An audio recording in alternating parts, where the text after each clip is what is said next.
What a magnificent setting. It's hard when you drive in here not to think of the circumstances President Roosevelt faced and how he overcame so much for so many. So good afternoon. A few weeks ago, I spoke at Gettysburg about the need to unite our nation.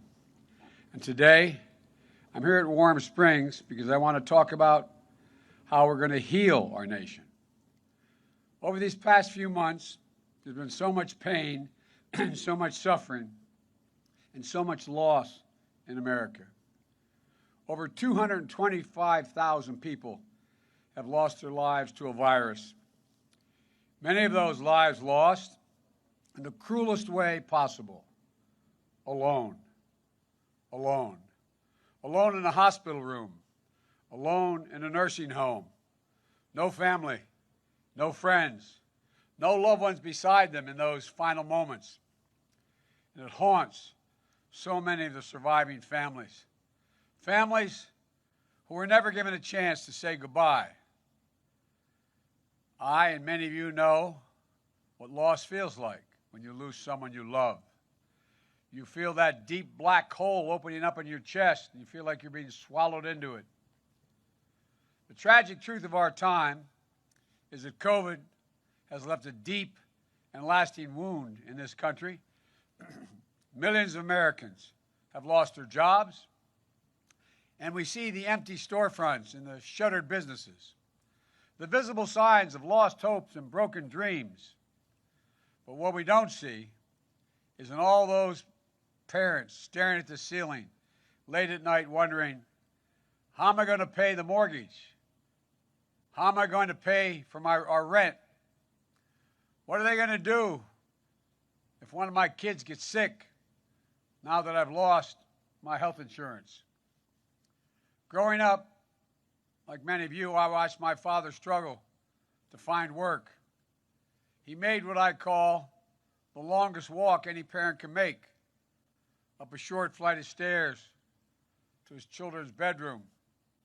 To tell a child, you can't play in that Little League team anymore. You can't go back to the same school. We can't stay here, Joey.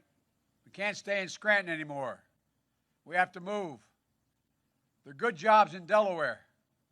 When I get one, I'll come back for you, your sister, your brother, and your mom. It's only 157 miles away, Joey. My father came home every weekend for that year or more, but he always said, when we finally got settled in Delaware, he used to say, Joey, a job's, and all my friends would hear it as well, a job's about a lot more than a paycheck. My sister heard it as well, Valerie. He said, it's about your dignity, a job. It's about respect. It's about your place in the community. And right now, in this autumn afternoon, millions of Americans all across this country feel they've lost all that. A season of protest has broken out all across the nation. Some of it is just senseless burning and looting and violence that can't be tolerated and won't. But much of it is a cry for justice from a community that's long had a knee of injustice on their neck. The names of George Floyd, Breonna Taylor, Jacob Blake, they'll not soon be forgotten, not by me, not by us, and not by this country. They're going to inspire a new wave of justice in America. These are historic, painful crises. The insidious virus, the economic anguish, the systematic discrimination. And one of them could have rocked the nation, any one of them. Yet, we've been hit by all three at once. But if we're honest with ourselves, the pain striking at the heart of our country goes back months, not months, but years. Our politics has for too long been mean and bitter and divisive, and you can hear it now in the distance. We've stopped seeing dignity in one another. We've stopped showing each other respect. Too many among us spend more time shouting than listening, more time fighting than working together, more time demonizing and denigrating others than lifting them up. The divisions in our nation are getting wider. Angry people are upset. Anger and suspicion are growing, and our wounds are getting deeper. And many wonder, has it gone too far? Have we passed the point of no return? Has the heart of this nation turned to stone? I don't think so. I refuse to believe it. I know this country. I know our people. And I know we can unite and heal this nation. Warm Springs is a good place to talk about hope and healing. Sir Franklin Roosevelt came, quote, to use the therapeutic waters to rebuild himself. Stricken by polio, the polio virus in 1921, he suffered from paralysis. Like many other Americans of those pre-vaccine decades, FDR longed to live an independent life, a life that wasn't defined by his illness. To him, and to so many others facing physical challenges, Warm Springs offered therapy for the body, and I might add, and the soul. But it offered something else as well. FDR came looking for a cure, but it was the lessons he learned here that he used to lift a nation. Humility, empathy, courage, optimism. This place represented a way forward, a way of restoration, of resilience, of healing. In the years that followed, FDR would come back to Warm Springs often to think about how to heal the nation and the world. And that's exactly what he did. Lifting us out of a Great Depression, defeating tyranny, saving democracy. And then it was here, on April 12th, 1945, that President Roosevelt died, a casualty of war as surely as any who fell in combat. And the free world mourned. American leaders wept.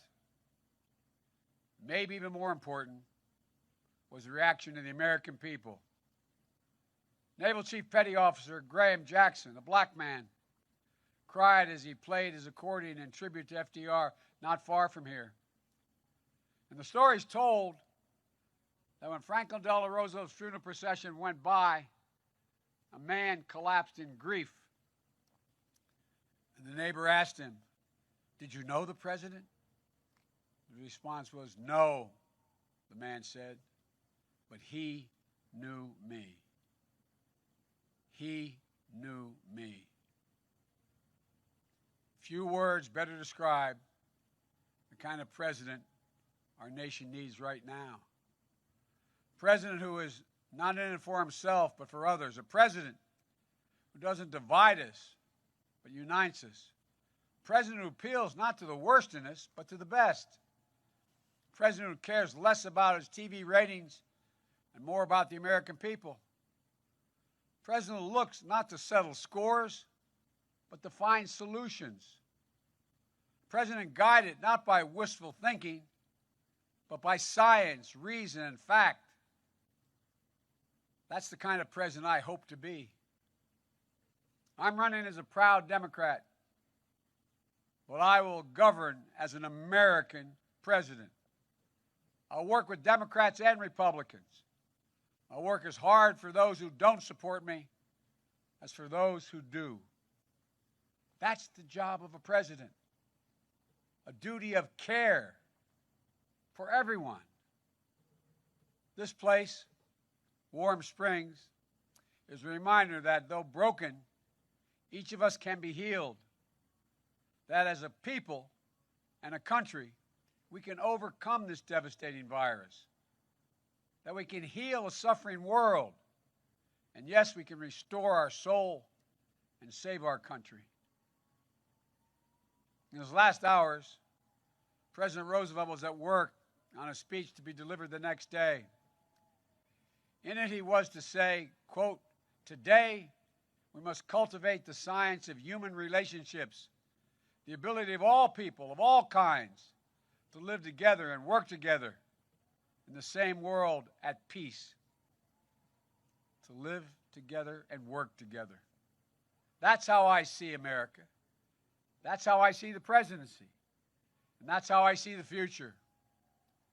I tell you this from my heart. I believe America in an America of hope, not fear. Unity, not division. Love, not hate. The presidency, though, is only one part of the American chorus. History isn't only a story of the great and the famous. No. Our history is a story of we, the people, of all of us, together.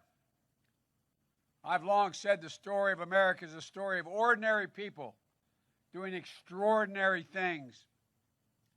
Change in our country comes when the voices of the powerless reach the ears of the powerful. When those whose names we'll never know, but who risk their lives to, in the words of Dr. King, bend the arc of the moral universe toward justice. Bending that arc is the work of our time. But it'll take all of us, red states, blue states, Republicans, Democrats, conservatives, and liberals. And I believe from the bottom of my heart we can do it. People ask me, why are you so confident, Joe? Because we are the United States of America. There's nothing the American people can't do and been unable to do when we put our minds to it. When news of Franklin Delano Roosevelt's death went out on the wires, an editor in Chicago turned to his colleagues and said, "Clear the decks for action." So I say to you today, if you give me the honor of serving as your president, clear the decks for action. For we will act. We will act on the first day of my presidency to get COVID under control. We'll act to pass my economic plan that will finally reward work, not wealth in this country. We'll act to pass my health care plan to provide affordable, accessible health care for every American and drug prices that are dramatically lower. We'll act to pass the Biden climate plan, meeting the challenges of a climate crisis while creating millions of good-paying, high-paying labor jobs. We'll act to address systemic racism in our country. We'll act to give working people a fair shot again in this country. And we'll act to restore our faith in democracy and our faith in one another. Today, we're facing a public health crisis of historic proportions. And with winter at hand, it's getting worse. Just last Friday, 83,000 new cases in one day. Saturday, another 83,000 cases. Nearly 1,000 people a day are dying. Another 200,000 deaths are expected over the next several months. And the president keeps telling us not to worry. He keeps telling us we're turning the corner, is his quote. It's as removed from reality and as offensive as when he told us the virus affects virtually nobody, just the elderly with heart conditions. Virtually nobody, just the elderly with heart conditions. As if they don't matter. And when he said in response to the number of deaths reaching 1,000, he said, "It is what it is." Well, it is what it is because he is who he is. In the spring, the president declared in his voice as commander-in-chief, says commander-in-chief, he was going to wage war on the virus. Instead, he shrugged, he swaggered, and he surrendered. And then his chief of staff, just last week, made a stunning admission, an admission that I believed but never thought he'd say, saying, quote, "We're not going to control the pandemic," end of quote. We're not going to control the pandemic. It's a capitulation. It's a waving of a white flag. It's a window into the shocking truth about this White House that they've never really tried. Think about all the frontline health professionals who've risked and some given their lives for the last 9 months in this pandemic. Think about all the first responders. Think about all the grocery store clerks, the drivers, the delivery drivers, the trucks, teachers, parents, with their kids home from school. Think about all those who've lost their jobs. Think about all those who have been infected by the virus. Think about all those who have died. They were giving their all while their president was giving up. Well, I'm here to tell you, we can and we will control this virus. As president, I will never wave the white flag of surrender. Just imagine where we'd be today if the president had embraced wearing masks instead of mocking it. Imagine where we'd be today with a president who practiced social distancing instead of holding super spreader events. Imagine where it'd be with a comprehensive system of testing and tracing. I first put forward a detailed plan on how to deal with this virus back in March. This administration ignored it. Then I released several more detailed plans in the months that followed, the most recent just last week. This administration has yet to offer a single plan.